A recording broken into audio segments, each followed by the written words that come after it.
प्रभु का धन्यवाद करते हैं आज के दिन के लिए। आइए मेरे अजीजों, परमेश्वर के वचन में से याकूब 4:8 पढ़ेंगे।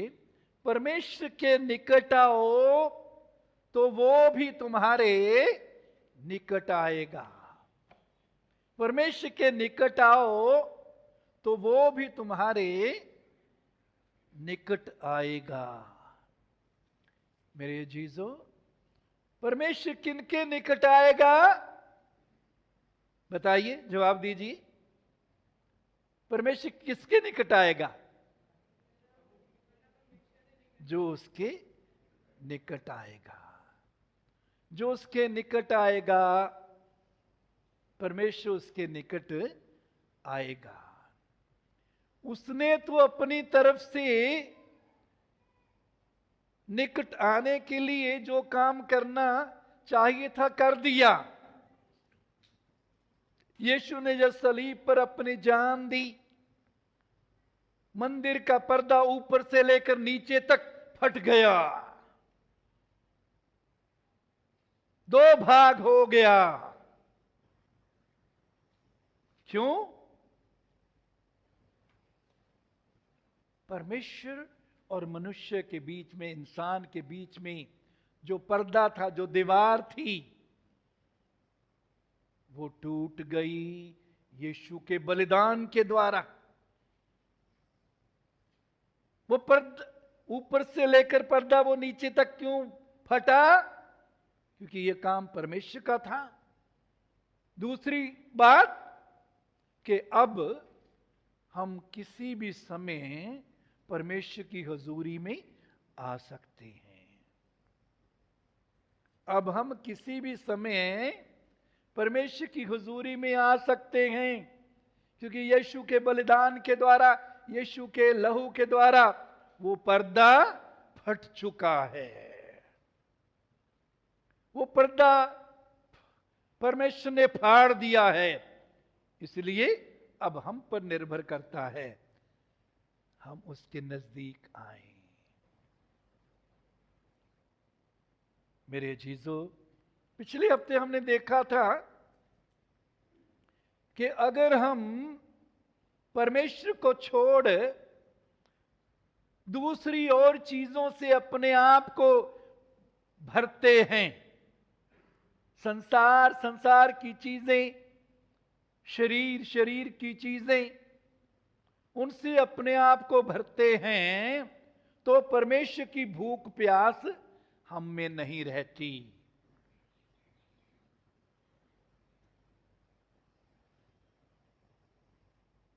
मधु भी, शहद भी फीका लगता है। पिछले हफ्ते हमने देखा था। जो तृप्त है, जो भरा हुआ है। इसलिए मेरे अजीजों, परमेश्वर की भूख प्यास के लिए अपने आप को खाली करें। परमेश्वर से कहें, उसकी सहायता मांगे। प्रभु मेरी सहायता कर, मैं अपने आप को खाली कर सकूं, ताकि मैं तेरा भूखा प्यासा हूं। मेरे अजीजों,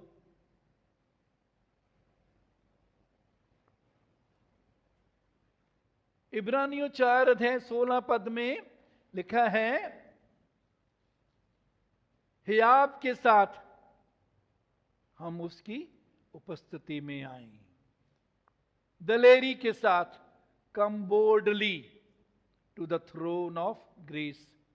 अनुग्रह के सिंहासन के सामने हियाव से आए, दलेरी से आए। परमेश्वर के पास आने के लिए अब हमको डरने की जरूरत नहीं। अब हम दलेरी से आ सकते हैं, क्योंकि यीशु के लहू के द्वारा हमारे पाप धुल चुके हैं।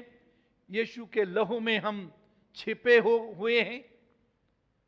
सो विश्वास है, यीशु के लहू में अपने आप को ढांपते हुए हम परमेश्वर की हुजूरी में किसी भी समय आ सकते हैं।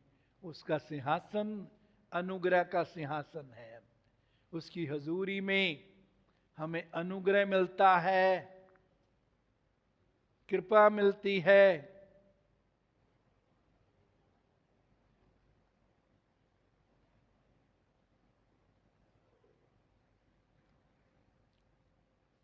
मेरे चीजों,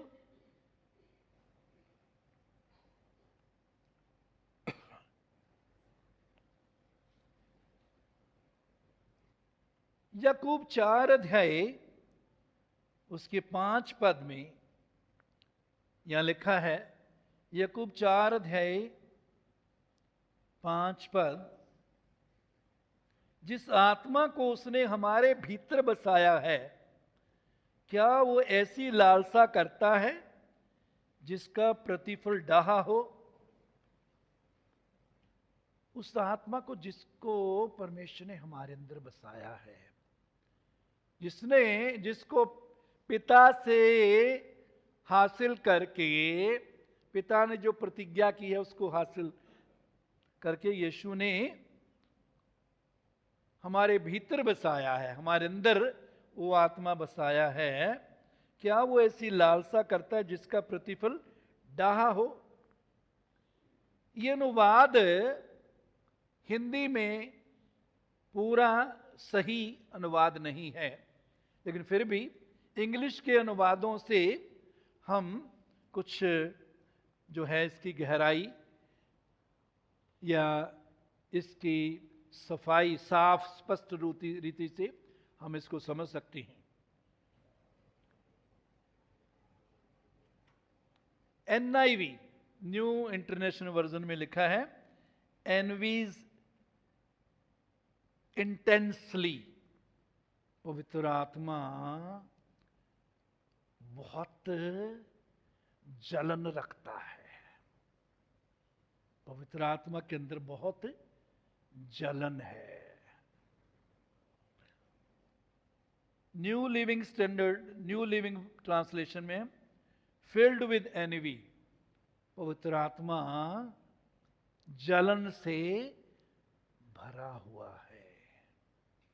जलन पवित्र आत्मा में है। इंग्लिश में जो वर्ड इस्तेमाल किया है इंग्लिश बाइबल में, वो है येर्न्स, YEARNS। पवित्र आत्मा हमारे लिए जलन रखता है। येर्न्स, उसका मतलब है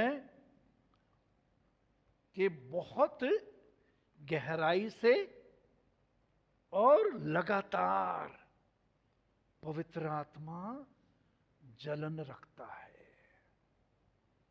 क्यों जलन रखता है?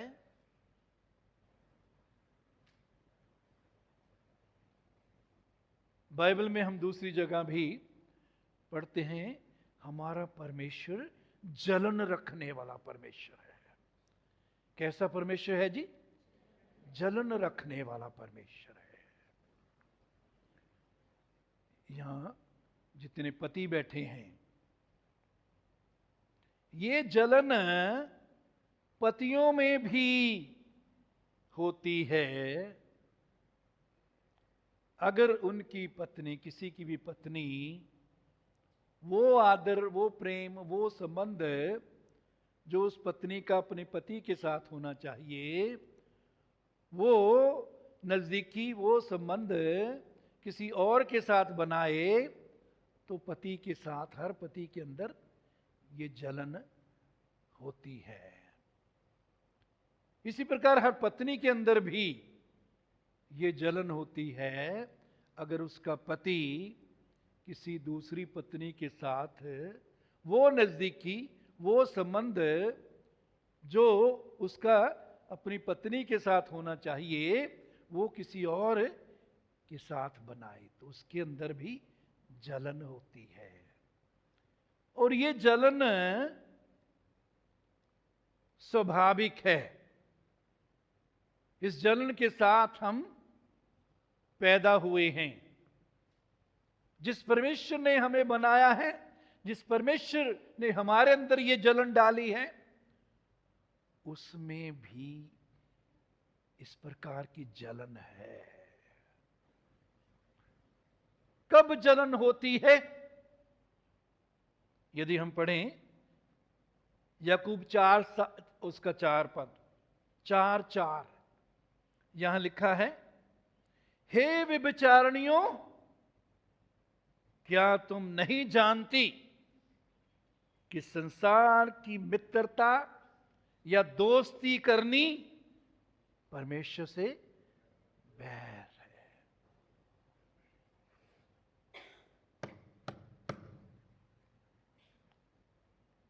हे व्यभिचारिणियों,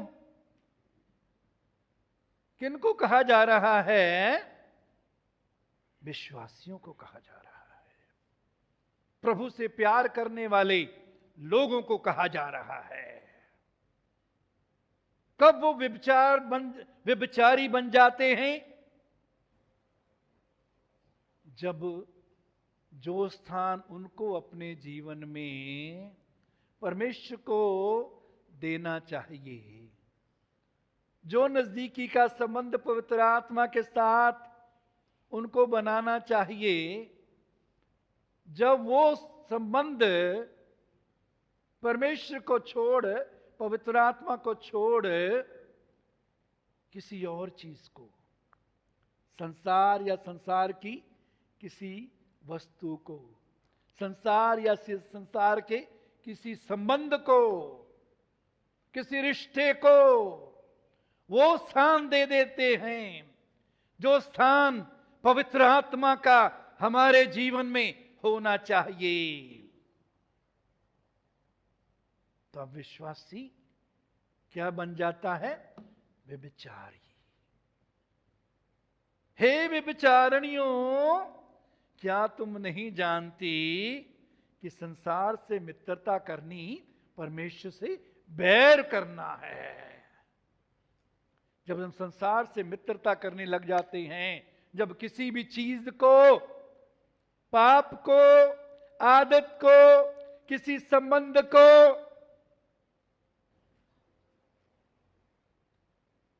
वो स्थान दे देते हैं जो पवित्र आत्मा का हमारे जीवन में होना चाहिए, तो आत्मा के अंदर, पवित्र आत्मा के अंदर जलन होती है। क्यों? क्योंकि वो हमारे साथ नजदीकी का संबंध बनाकर रखना चाहता है। उससे पसंद नहीं, वो नहीं चाहता कि जो संबंध हमारा उसके साथ होना चाहिए, वो संबंध हम किसी और चीज के साथ बनाएं। जो दर्जा उसका हमारे जीवन में होना चाहिए, वो दर्जा हम किसी और चीज को दें।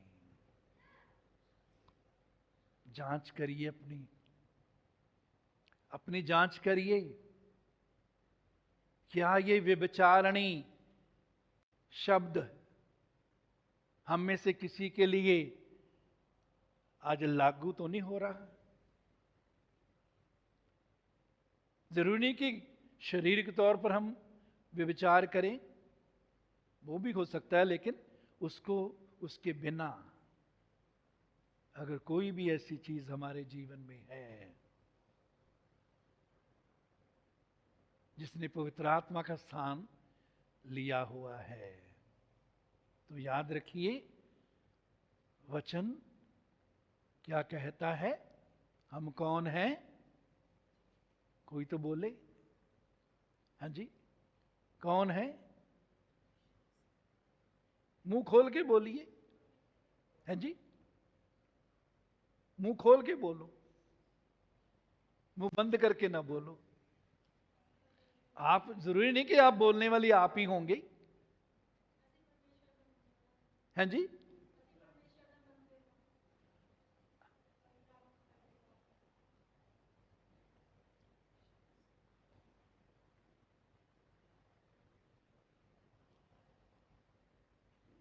तो पवित्र आत्मा को जलन होती है।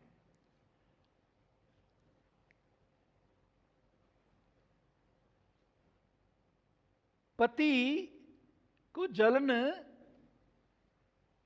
पड़ोसियों की पत्नियां यदि किसी के भी साथ को नजदीकी बनाती हैं, संबंध रखती हैं, तो पति को जलन नहीं होती।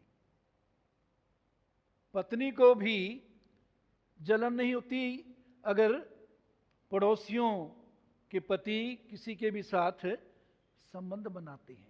कब जलन होती है? जब उनके अपने जिनसे वो उम्मीद करते हैं वो कि उनके साथ वो नजदीकी का संबंध बनाकर रखेंगे, जिनसे उनको उम्मीद है, जिनके साथ परमेश्वर ने उनको जोड़ा है, वो जब गलत कदम उठाते हैं तो जलन होती है। सो पवित्र आत्मा भी हमें अपना समझता है। क्या समझता है जी? अपना समझता है। हम यीशु के खून के खरीदे हुए हैं। तुम अपने नहीं हो, कीमत देकर खरीद लिए गए हो।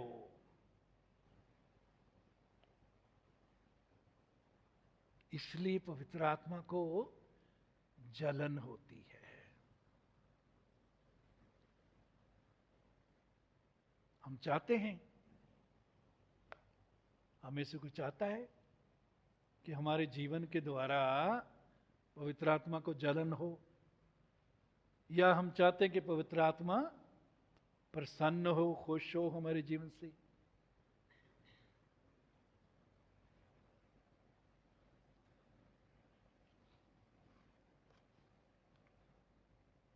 मेरे अजीजों, क्यों हमको परमेश्वर के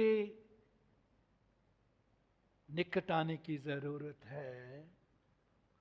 क्योंकि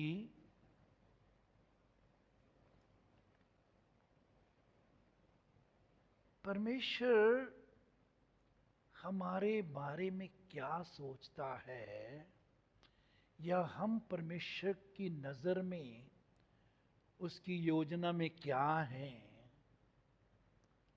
इसको जब हम जानेंगे, पहचान लेंगे, तो हमारे लिए परमेश्वर की नजदीकी में आना आसान हो जाता है, हो जाता है या हो जाएगा।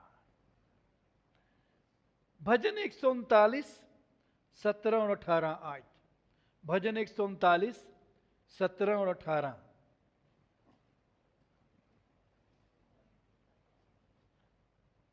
मेरे लिए तो हे परमेश्वर तेरे विचार क्या ही बहुमूल्य हैं।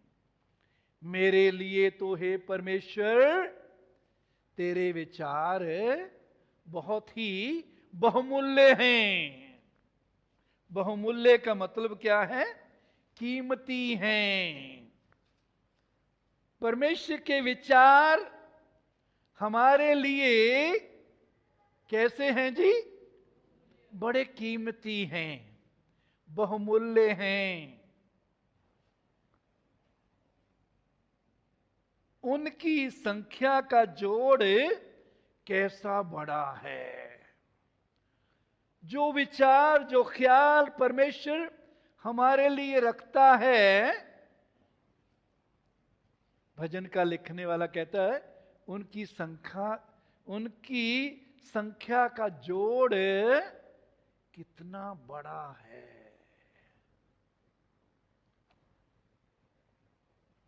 इतना बड़ा है कि हम उसको जोड़ नहीं कर सकते। उसका 18 पद, यदि मैं उनको गिनता तो वे बालू के किनकों से भी अधिक ठहरते हैं। कहता यदि मैं उनको गिनता तो परमेश्वर के विचार जो मेरे लिए हैं वो समुद्र की रेत के जो कण हैं उनसे भी बढ़कर ठहरते। पूरे संसार में कितने ही समुद्र हैं,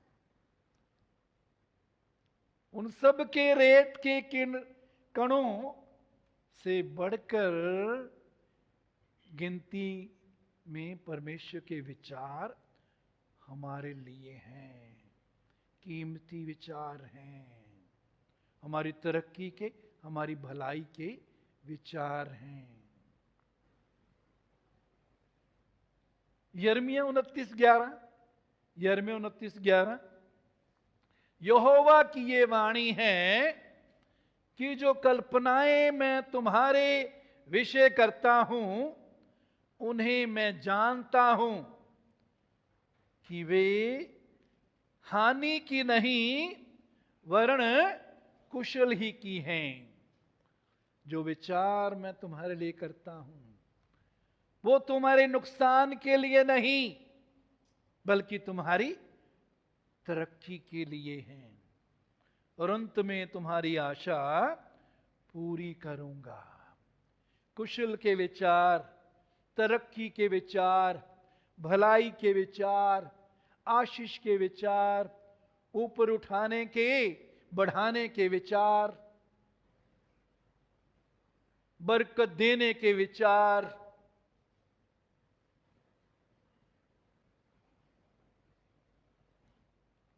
उसके विचार हमारे लिए बहुत ही कीमती हैं, बहुमूल्य हैं। मेरे चीजों, अगर मान लो ये डिब्बा, ये चलो ऐसा नहीं है, लेकिन हम मान लो इसकी ऊंचाई 1 फुट है, इसकी चौड़ाई और लंबाई 1-1 फुट, 1 फुट ऊंचा, 1 फुट चौड़ा, 1 फुट लंबा कोई बक्सा है। इसमें हम जब रेत भर दें तो वो साइंसदानों ने अंदाजा लगाया है कि 10 लाख कण उस 1 क्यूबिट फुट में, या हिंदी में बोलते घन फुट, घन फुट विच 10 लाख कण क्यूबिट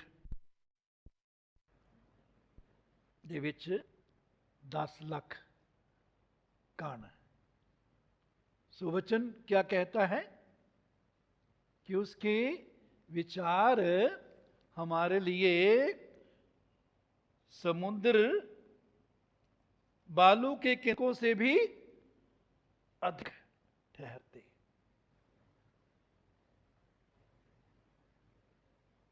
परमेश्वर दे कीमती विचार, साड़ी तरक्की दे विचार। मेरे अजीजों, इहो नहीं, सिर्फ यही नहीं, लूका 12:7 में क्या लिखा है? तुम्हारे सिर के सब बाल भी गिने हुए हैं। परमेश्वर ने हमारे सिर के सब बाल भी गिने हुए हैं।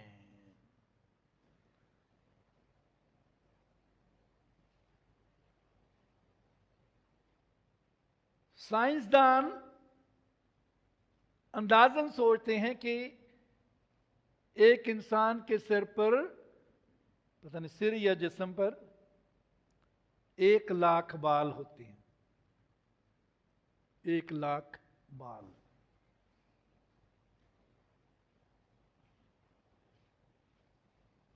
परमेश्वर ने एक एक बाल गिना हुआ है।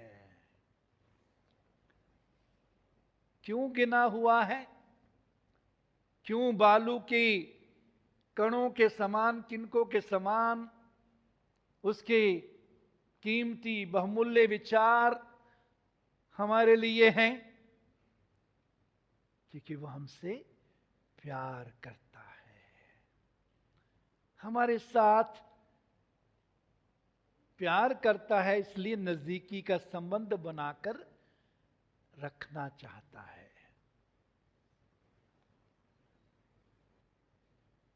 परमेश्वर के निकट आओ तो वो भी तुम्हारे निकट आएगा।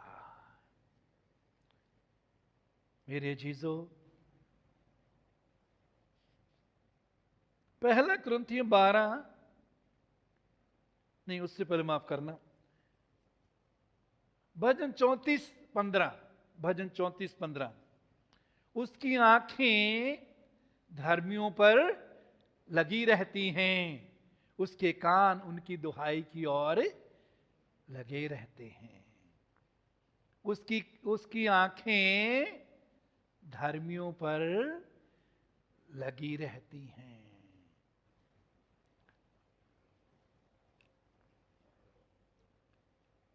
जो चीज ज्यादा खूबसूरत होती है, जो चीज ज्यादा प्यारी होती है, हमारी आंखें उस पर लगी रहती हैं। कोई फूल बहुत खूबसूरत है, उस पर हमारी आंखें लगी रहती हैं। कोई कपड़ा या कोई गहना, कोई भी चीज सुंदर प्यारी होती है, उस पर हमारी आंखें लगी रहती हैं। परमेश्वर की आंखें क्यों हम पर लगी रहती हैं? क्योंकि हम उसकी नजर में प्यारे हैं, वो हमसे प्रेम करता है, वो हमसे प्रेम करता है, इसलिए उसकी आंखें हम पर जो धर्मी हैं लगी रहती हैं। उसके कान उनकी दुहाई की ओर लगे रहते हैं। यशाया 49:16, देख मैंने तेरा चित्र अपनी हथेली पर बना रखा है। मैंने तेरा चित्र, तेरी तस्वीर अपनी हथेली पर बना रखी है। क्यों उसने अपनी हथेली पर हमारी तस्वीर बनाई हुई है? क्योंकि वो हमसे क्या करता है? प्रेम करता है, हमसे प्रेम करता है, इसलिए हमारे साथ वो निकटता का संबंध बनाकर रखना चाहता है। और वो चाहता है कि जैसे वो निकटता का संबंध, नजदीकी का संबंध हमारे साथ रखना चाहता है, वैसे हम भी उसके साथ नजदीकी का संबंध बनाकर रखें। परमेश्वर के निकट आओ तो वो भी तुम्हारे निकट आएगा।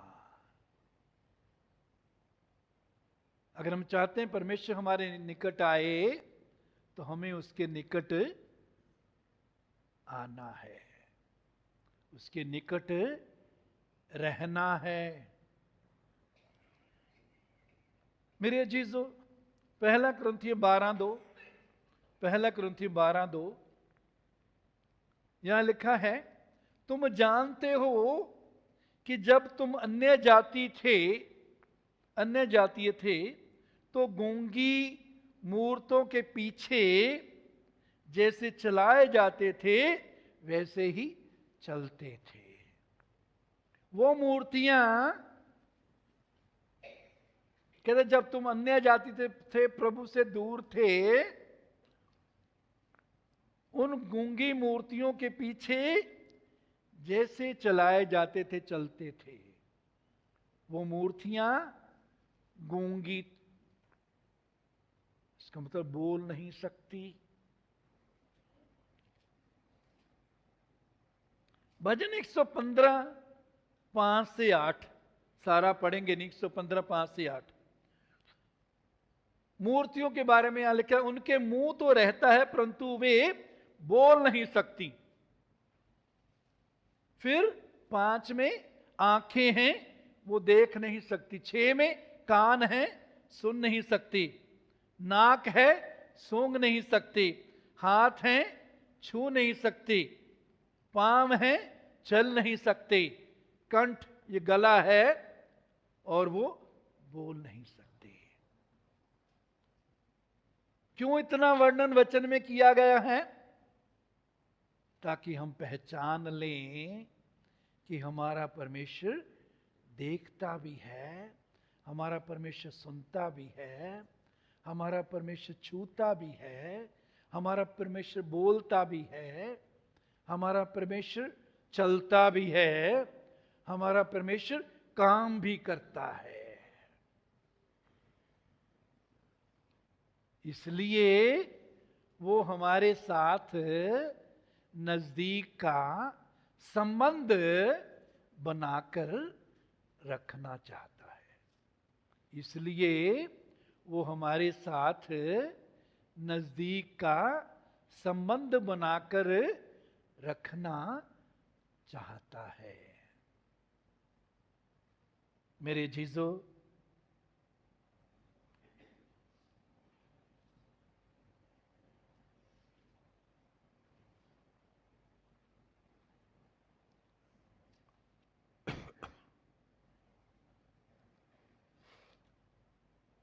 निर्गमन 3 अध्याय 3 पद, 3 अध्याय 3 पद। तब मूसा ने कहा, मैं उधर जाकर इस बड़े आश्चर्यक्रम को देखूंगा कि वे झाड़ी क्यों नहीं जल जाती।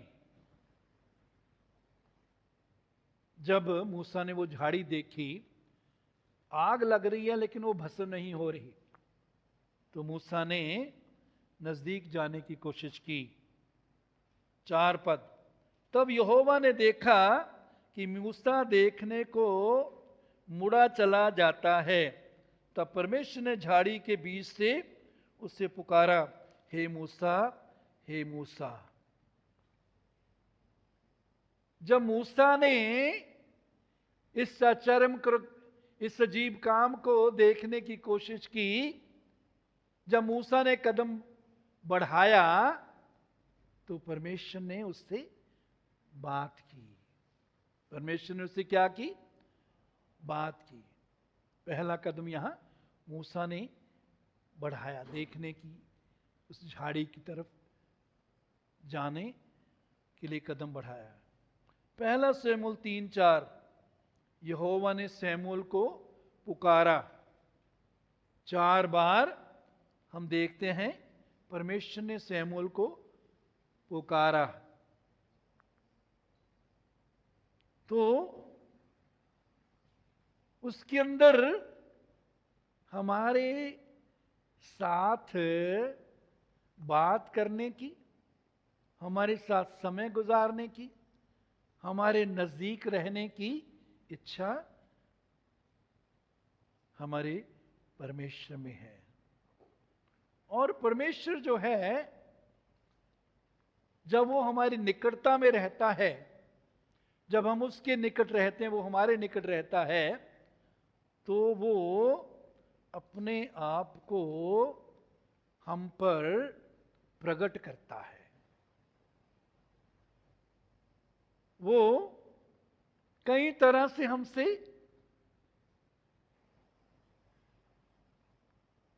संपर्क करता है। कई तरह से परमेश्वर हमसे क्या करता है? संपर्क करता है। गिनती 12 अध्याय 6 पद यहां लिखा है, तब यहोवा ने कहा, मेरी बातें सुनो, यदि तुम में से कोई नबी हो तो उस पर मैं यहोवा दर्शन के द्वारा अपने आप को प्रकट करूंगा। तो परमेश्वर दर्शन के द्वारा भी अपने आप को प्रकट करता है। यह स्वप्न में उसके पास उससे बात करूंगा। यह स्वप्न के द्वारा भी परमेश्वर बात करता है, प्रकट करता है। परंतु मेरा दास मूसा ऐसा नहीं, वह तो मेरे सब घरानों में विश्वास योग्य है। उससे मैं गुप्त रीति से नहीं परंतु आमने सामने और प्रत्यक्ष होकर बातें करता हूं, और वो यहोवा का स्वरूप निहारने पाता है।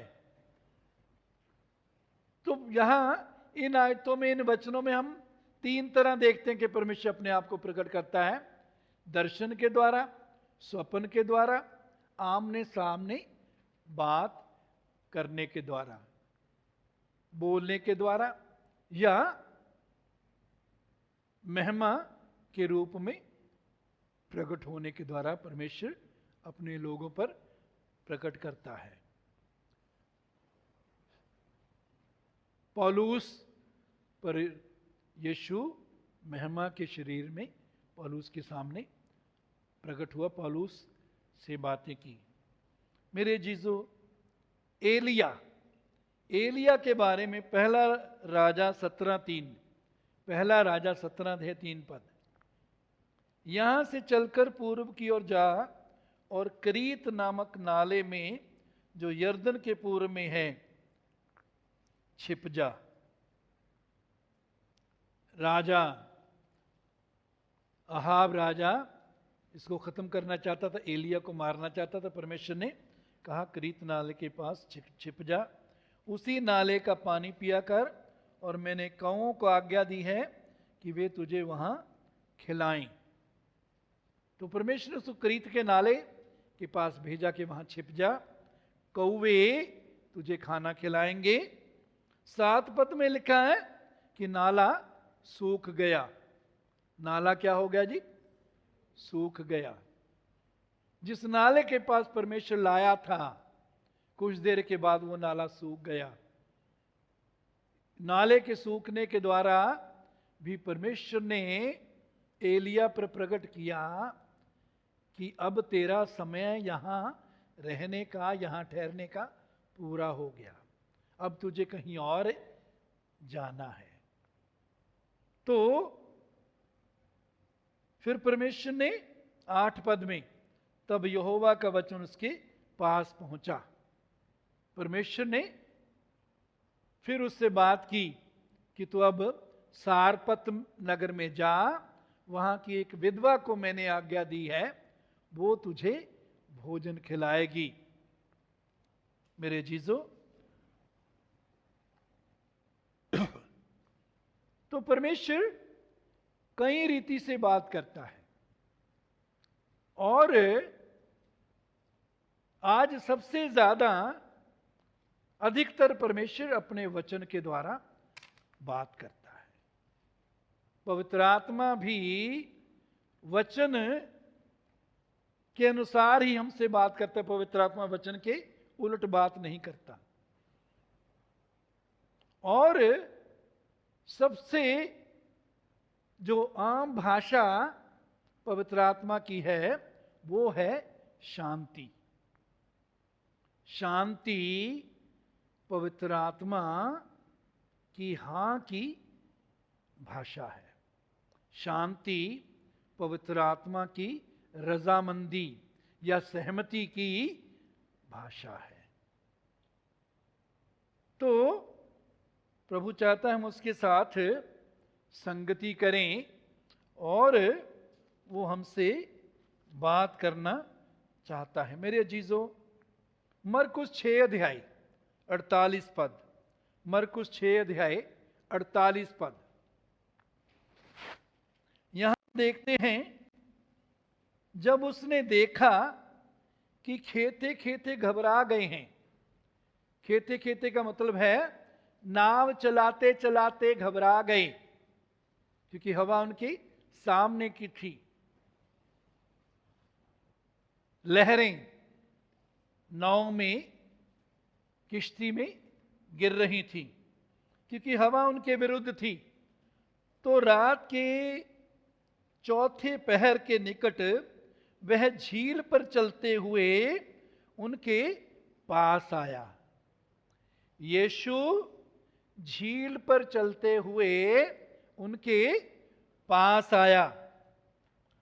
और उनके आगे निकल जाना चाहता था। यीशु झील पर चलते चलते उनके पास आया और क्या लिखा है, उनसे आगे निकल जाना चाहता था।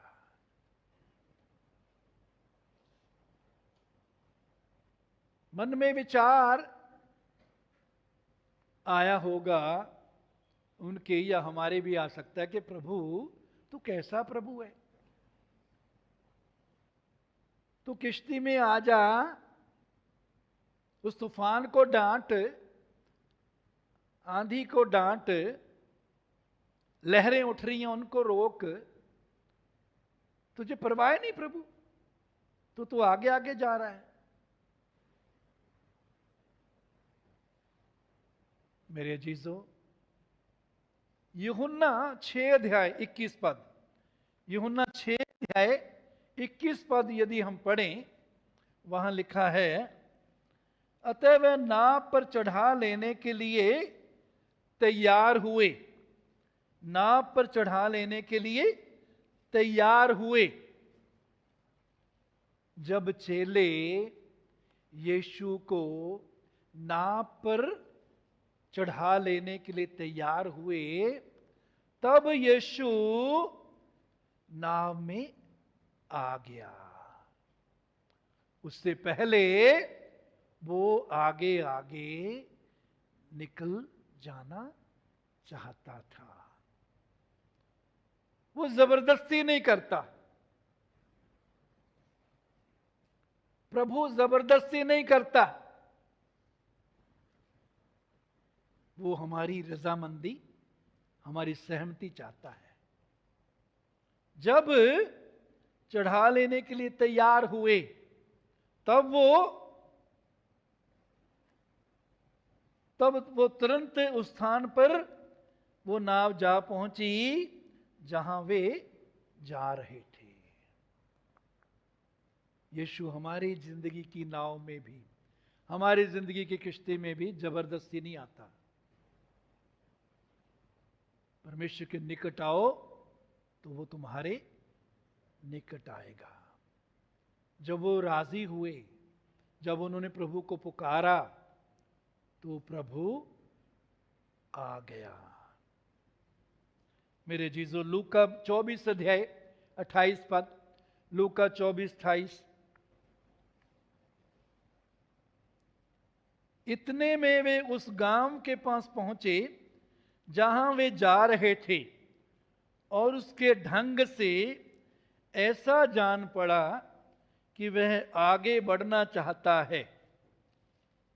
यीशु मसीह मुर्दों में से जी उठने के बाद 2 चेलों पर, जो इमाउस को जा रहे थे, उन पर प्रकट हुए, और लिखा है, उनसे जब प्रभु ने बातें की, बातें करते रहे कुछ देर, तो वो उनसे आगे बढ़ना चाहता था। यीशु मसीह चेलों से आगे बढ़ना चाहता था। वो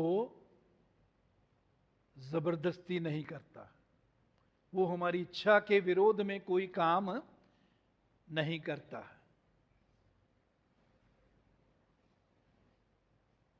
वो जबरदस्ती नहीं कहते।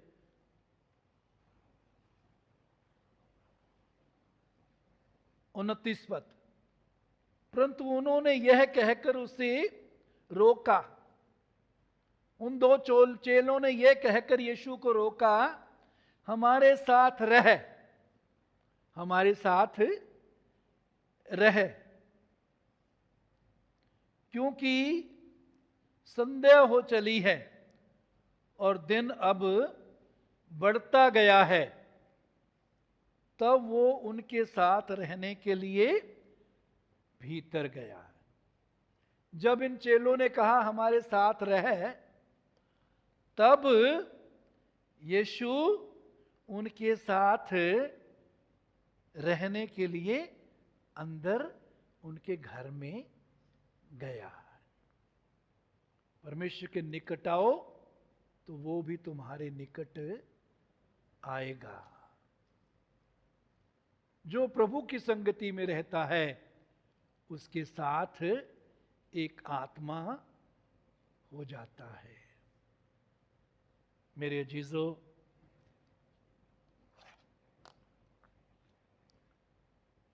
पहला थिस्सलुनीके 5:17, पहला थिस्सलुनीके 5:17 यहां लिखा है, निरंतर प्रार्थना में लगे रहो, लगातार प्रार्थना में लगे रहो।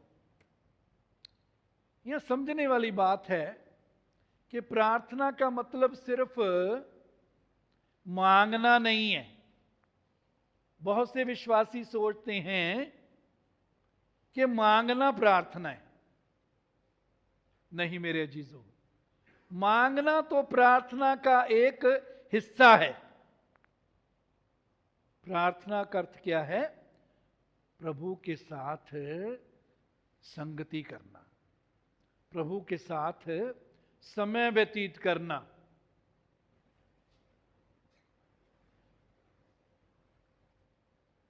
प्रभु से बात करना और प्रभु की सुनना। दूसरे शब्दों में, जब प्रभु ये कहता निरंतर प्रार्थना में लगे रहो, इसका मतलब ये है कि वो भी, प्रभु भी अपने आत्मा के द्वारा हमसे संपर्क करना चाहता है। प्रार्थना एक तरफा नहीं है, डायलॉग। डायलॉग का मतलब है एक जन बोल रहा है, मोनोलॉग नहीं है, डायलॉग है। प्रार्थना मोनोलॉग, मोनोलॉग का मतलब है अकेला ही बोल रहा है। प्रार्थना डायलॉग मतलब दोनों तरफ से। तो वो परमेश्वर हमसे संपर्क करना चाहता है। मेरे अजीजों, जो प्रभु की संगति में रहता है उसके साथ एक आत्मा हो जाता है। प्रतिदिन स्तुति करें, प्रभु का धन्यवाद करें, अन्य भाषा में प्रार्थना करें जो अन्य भाषा बोलते हैं, और उसके बाद कुछ समय खामोशी से प्रभु की उपस्थिति में ठहरे रहें। खामोशी से प्रभु की हुजूरी में ठहरे रहें, लगातार ठहरे रहें। और यीशु क्या कहता है? दरवाजा क्या करो?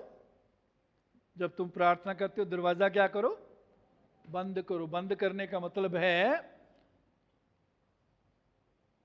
अपने परिवार के लोग या आस पड़ोस के लोग या जहां काम करते हैं जिनसे कोई संबंध है, उनसे संबंध तोड़ लो, अलग करो अपने आप को।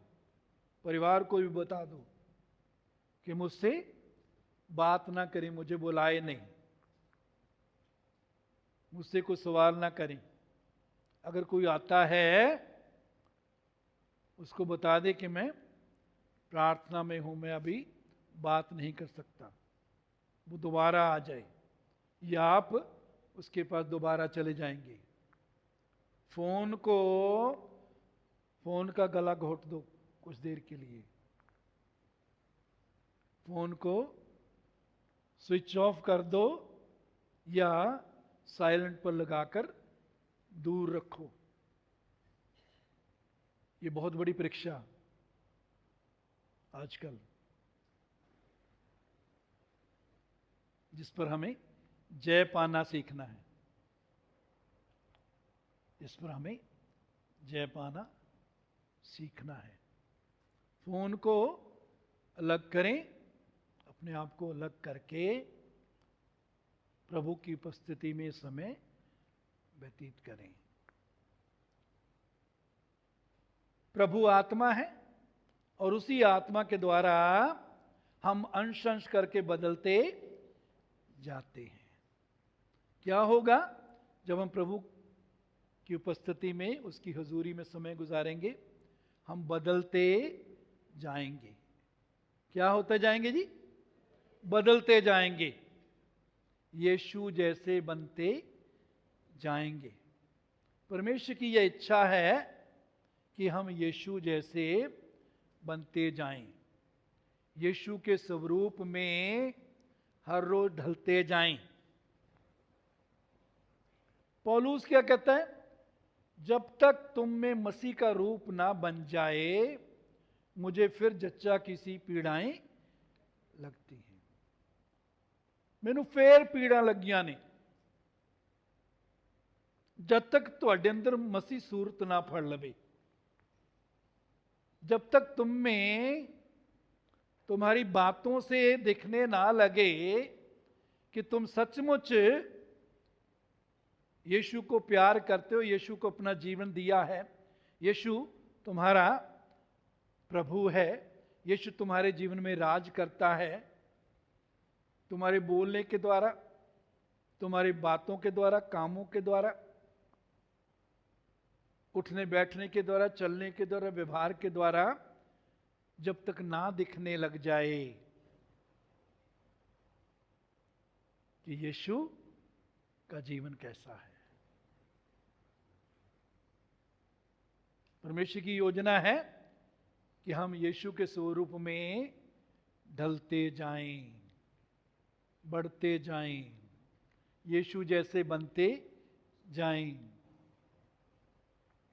तो पवित्र आत्मा की उपस्थिति में रहेंगे, हजूरी में रहेंगे, बदलते जाएंगे। शरीर, शारीरिक स्वभाव, शारीरिक सोच, शारीरिक विचार, वो सब पवित्र आत्मा की हजूरी में भस्म होते जाएंगे जब हम उसकी हजूरी में समय गुजारना शुरू कर देते हैं। जो आत्मा के चलाए चलते हैं वो ही परमेश्वर के पुत्र हैं। जो आत्मा के चलाए चलते हैं वो ही परमेश्वर के पुत्र हैं। परमेश्वर के पुत्र का यहां का मतलब, यूनानी में दो शब्द हैं परमेश्वर के पुत्र के लिए।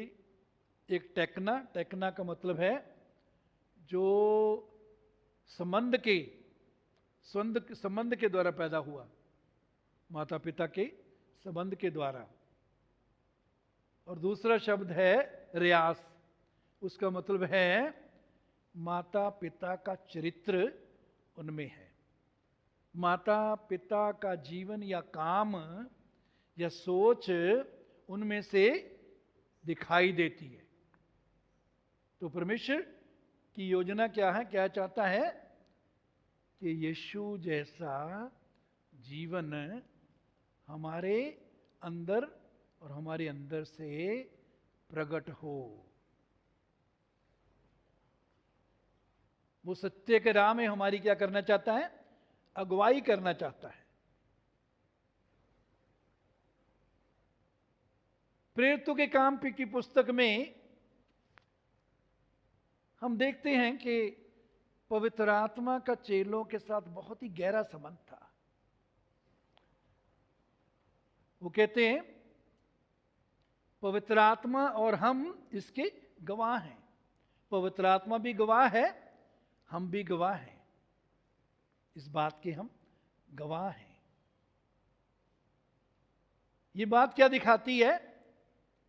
कि उनका पवित्र आत्मा के साथ इतना गहरा संबंध, नजदीक का संबंध था कि उन्होंने पहचान लिया कि पवित्र आत्मा भी ये गवाही दे रहा है।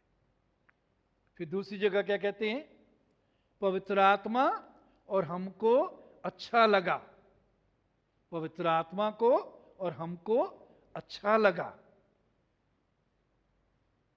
कि इन बातों को छोड़ और बोझ तुम पर ना डालें। पवित्र आत्मा के साथ नजदीक का संबंध था, इसलिए उनको पता लग गया कि पवित्र आत्मा को भी ये बात अच्छी लग रही है। पवित्र आत्मा को बहुत सी बातें अच्छी लगती हैं, बहुत सी बातें उसको दुखी करती हैं। इसलिए वचन में लिखा है पवित्र आत्मा को शोकित मत करो। पंजाबी में पवित्र आत्मा दुखी ना करो। हमारा व्यवहार पवित्र आत्मा को दुखी करता है। जब हम उसको इग्नोर करते हैं, पवित्र आत्मा को, पवित्र आत्मा की ओर ध्यान नहीं देते, ना उसकी सुनते हैं, ना उसके साथ समय गुजारते हैं, इससे भी पवित्र आत्मा को दुख होता है।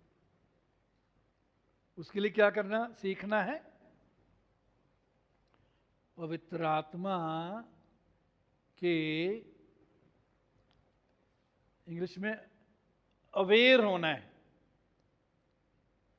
जागरूक होना है। पवित्र आत्मा के लिए हमें क्या होना है? जागरूक होना है। जागरूक का मतलब है जानना है, ज्ञान रखना है, हर समय इस बात को पहचानना है कि पवित्र आत्मा मेरे अंदर है, पवित्र आत्मा मेरे साथ है, पवित्र आत्मा मेरी और है। पवित्र आत्मा यीशु जैसा, जैसे यीशु चेलों के साथ था, वैसे ही पवित्र आत्मा हमारे साथ है। मेरे जीजो, आज के इस वचन से प्रभु हमें फिर यही सिखाना चाहता है कि हम पवित्र आत्मा की नजदीकी में आना सीखें, पवित्र आत्मा की निकटता में रहना सीखें।